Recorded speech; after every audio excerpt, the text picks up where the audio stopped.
একদিন আমার কাকা রাত 10টার দিকে বাড়ি ফিরছিল। পুকুর পাড়ে আসতেই চোখ পড়ল জঙ্গলের দিকে। কাকা অবাক, দেখল তার চাচি গাছের কাটা অংশের ওপর বসে কাঁদছে। সে তার চাচিকে কিছু বলল না। রেগে মেগে আগুন হয়ে বাড়িতে গিয়ে তার চাচাতো ভাইকে বকা দেওয়া শুরু করলো। বলল, তোমার মা এত রাতে জঙ্গলের ভিতর বসে কাঁদে আর তুমি ঘরে শুয়ে ঘুমাও, তাই না? ছেলে হয়ে মাকে এত কষ্ট দাও কি করে? হাই বন্ধুরা, কেমন আছো সবাই? আশা করছি সবাই ভালো আছো। আজকে আমরা নিয়ে এসেছি কিছু সত্য ভৌতিক ঘটনার একটি এপিসোড। আজ থেকেই আমরা শুরু করছি ওরাও কি আছে এই এপিসোডটি। এটাতে প্রতিদিন ঘটনা আসতে থাকবে। আমরা চেষ্টা করব প্রতিদিনই এপিসোড আনার। আজকে আমরা 3টি সত্য ভৌতিক ঘটনাকে একগুচ্ছ করে তোমাদেরকে শোনাতে চলেছি। 2টো ঘটনা আমাদের পাঠিয়েছে মইদুল মীর, বাংলাদেশ, ঢাকা থেকে, এবং একটি ঘটনা আমাদেরকে পাঠিয়েছে সাহিল শেখ। তাদেরকে অসংখ্য ধন্যবাদ আমাদের চ্যানেলের পাশে থাকার জন্য। তো চলো ঘটনাগুলি গল্পের আকারে দীপঙ্করের ভয়েসে শুনতে শুরু করি। হ্যালো বন্ধুরা, কেমন আছেন সবাই? আশা করছি সবাই ভালো আছেন। আজকে আপনাদের জন্য নিয়ে এসেছি কিছু সত্য ঘটনা। তবে সেটি কতটা সত্য সেগুলি আমরা যাচাই করে দেখিনি। বিশ্বাস অবিশ্বাস সম্পূর্ণ আপনাদের উপর নির্ভর করছে। ঘটনাগুলি আপনাদের সামনে উপস্থাপন করার উদ্দেশ্য আপনাদের আনন্দ দেওয়া। প্রথম ঘটনাটি পাঠিয়েছে মইদুল মীর, বাংলাদেশ থেকে।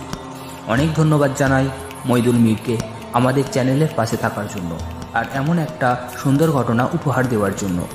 মইদুল মীর গল্পটি যেমনভাবে লিখেছি ঠিক তেমনভাবেই আপনাদের সামনে উপস্থাপন করছি। সে লিখেছে, হাই দাদা, আমার নাম মইদুল মীর। আমি বাংলাদেশে থাকি। বেশ কিছুদিন তোমার গল্প আমি শুনছি। আমার গল্প শুনতে খুব ভালো লাগে, আর তার থেকেও বেশি ভালো লাগে যখন কোনো সুন্দর কণ্ঠে গল্প শোনা হয়। তাই আমি ভাবলাম এই গল্পগুলো তো মিথ্যে, কিন্তু যদি সত্যি ভূতের ঘটনা শোনানো যায় সেটা তো শোনায় সোহাগা হবে তোমার কণ্ঠে। তাই একটি সত্য ভৌতিক ঘটনার সাক্ষী তোমাদের করতে চাই। জানি না এই ঘটনাটা তুমি তোমার ইউটিউব চ্যানেলে শোনাবে কিনা, তবে যদি শোনাও খুব খুশি হব।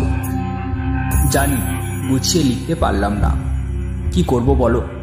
আমি তো তোমার মতো লিখতে পারি না, তাই একটু গুছিয়ে নিও।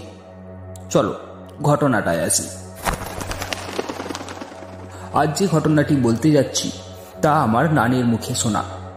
আমার নানারা ছিলেন 2 ভাই।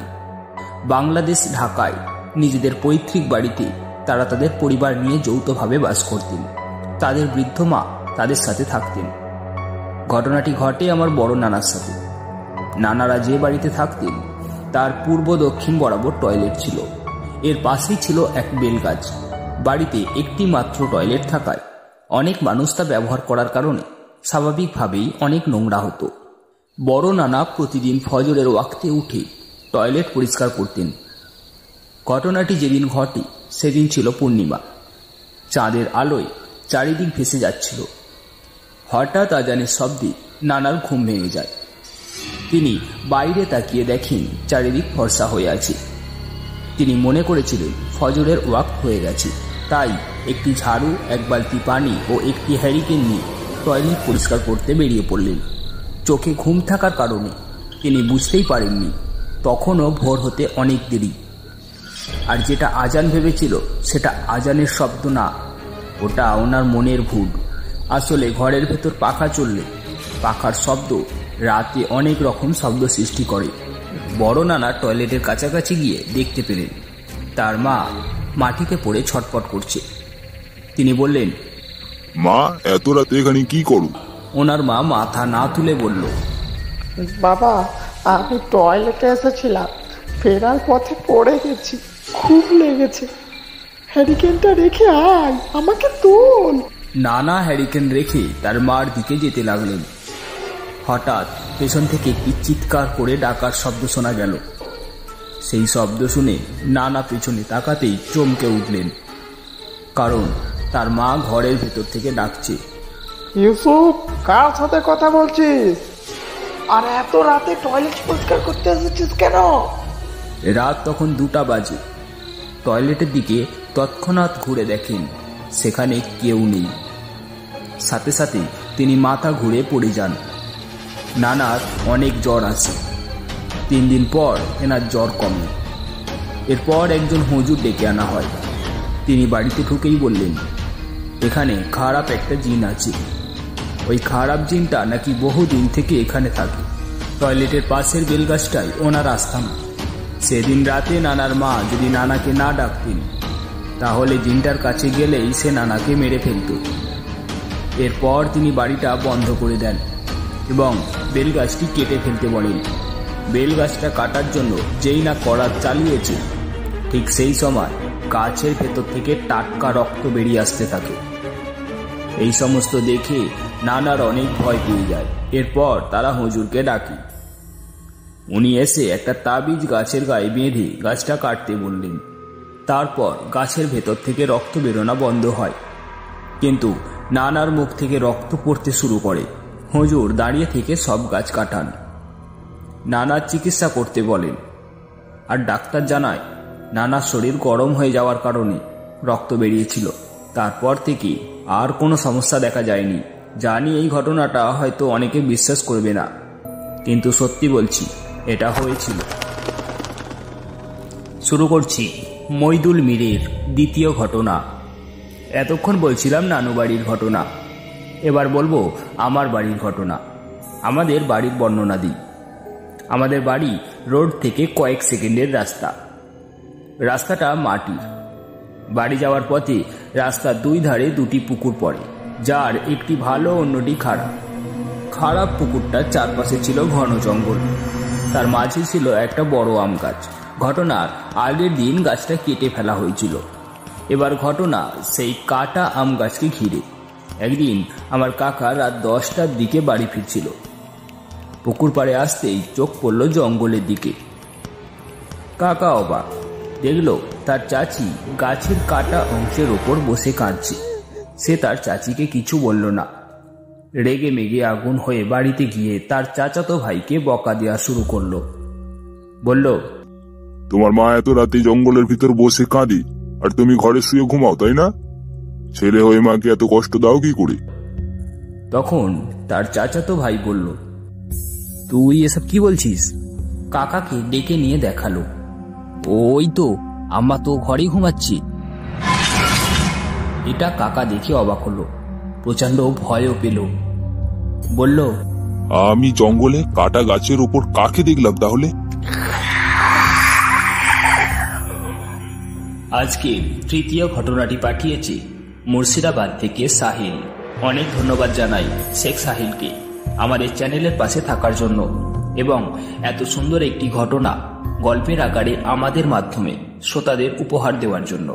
আসসালামু আলাইকুম দাদা, আমার নাম শেখ সাহিল। আমি মুর্শিদাবাদে থাকি। বেশ কিছুদিন থেকেই আমি তোমাদের সব গল্প শুনতে শুরু করি। প্রথম আমি যেই গল্পতে তোমার ইউটিউব চ্যানেল দেখতে শুরু করি সেটা হলো তান্ত্রিকের পুতুল। অনেক আশায় ছিলাম শেষ পর্বের, কিন্তু তুমি তৃতীয় পর্ব আনোনি। যাক সব, আমার জীবনে সত্যিই একটা ভৌতিক ঘটনা আছে, হয়তো অনেক ছোট, তাই তোমার কাছে রিকোয়েস্ট রইল ঘটনাটা তোমার চ্যানেলে শোনাবে। ঘটনাটা আমার আম্মুর কাছ থেকে শোনা। আম্মু তখন অনেক ছোট। আমি আম্মুর হয়ে বলছি। আমাদের বাড়ির বর্ণনাটা একটু দিই। বাড়ির পাশে ছিল একটা ঘন জঙ্গল, তার পাশে ছিল মাঠ, পুকুর ইত্যাদি। জঙ্গলের ভিতর একটা শিমুল গাছ। জঙ্গল থেকে দূরে আরো একটি বড় শিমুল গাছ ছিল। গাছগুলোকে সবাই ভুতুরে গাছ বলেই জানত। এবার ঘটনায় আসি। আমার বয়স তখন 13 কি 14 হবে। আমরা এবং আমার চাচা কাকারা একসাথে থাকতাম। আমার এক চাচির সারা শরীরে অনেক ব্যথা ছিল, যে জন্য সে একা একা চলাচল করতে পারত না। সে কোথাও গেলে তার সাথে একজনকে যেতে হতো। একদিন রাতের বেলা সে বাথরুমে যেতে চাইলে আমি তার সাথে যাই। গ্রামে সাধারণত বাথরুম থেকে বাড়ি অনেক দূরে। আমাদের বাথরুমটা ছিল জঙ্গলের দিকে। আমি চাচিকে ধরে ধরে নিয়ে গেলাম বাথরুমের দিকে। সে যখন বাথরুমের কাছাকাছি গেল তখন যেটা হলো সেটা আমি এখনো বিশ্বাস করতে পারছি না। সে আমাকে ধাক্কা মেরে ফেলে দিয়ে জঙ্গলের দিকে দৌড় দিল। আমি ভয় পেয়ে গেলাম। ভাবলাম এটা কি করে সম্ভব যে একা কিছুই করতে পারছে না, সে আমাকে ধাক্কা মেরে দৌড় দিল। আমি গিয়ে বিষয়টা সবাইকে বললাম। সবাই জঙ্গলের দিকে খুঁজতে চলে গেল, সাথে আমিও গেলাম। সে সময় টর্চ লাইট ছিল না, সবাই মোমবাতি কুপি সাথে নিয়ে গেল। খুঁজতে খুঁজতে সবাই একসময় জঙ্গলের ভিতর শিমুল গাছটার কাছে গেল। গিয়ে দেখলো চাচি গাছটার গোড়ায় অজ্ঞান হয়ে পড়ে আছে। সবাই তাকে কাঁধে করে বাড়ি নিয়ে গেল। জ্ঞান ফেরার পর সে ঘটনা সম্পর্কে কিছু বলতে পারল না। পরে একটা কবিরাজ আনা হয়। তারপর কবিরাজ যেটা বলল তা এইরকম। এ বাড়িতে একটা ভালো জিন এবং ওই শিমুল গাছটায় একটা খারাপ জিন বসবাস করে। শিমুল গাছটা জিন সবার অমঙ্গল করতে চায় এবং বাড়ির জিন তাকে খারাপ কাজে বাধা দেয়।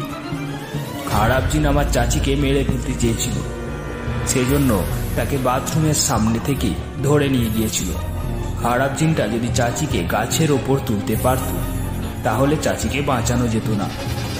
ভালো জিন চাচিকে গাছের উপরে তুলতে দেয়নি এবং তাকে মারতেও দেয়নি। তো কেমন লাগলো আজকের এই ঘটনাটা? যদি ভালো লাগে অবশ্যই একটা লাইক করবে, আর হ্যাঁ, কমেন্টে জানাবে তোমাদের সাথেও এই ধরনের ঘটনা ঘটেছে কিনা।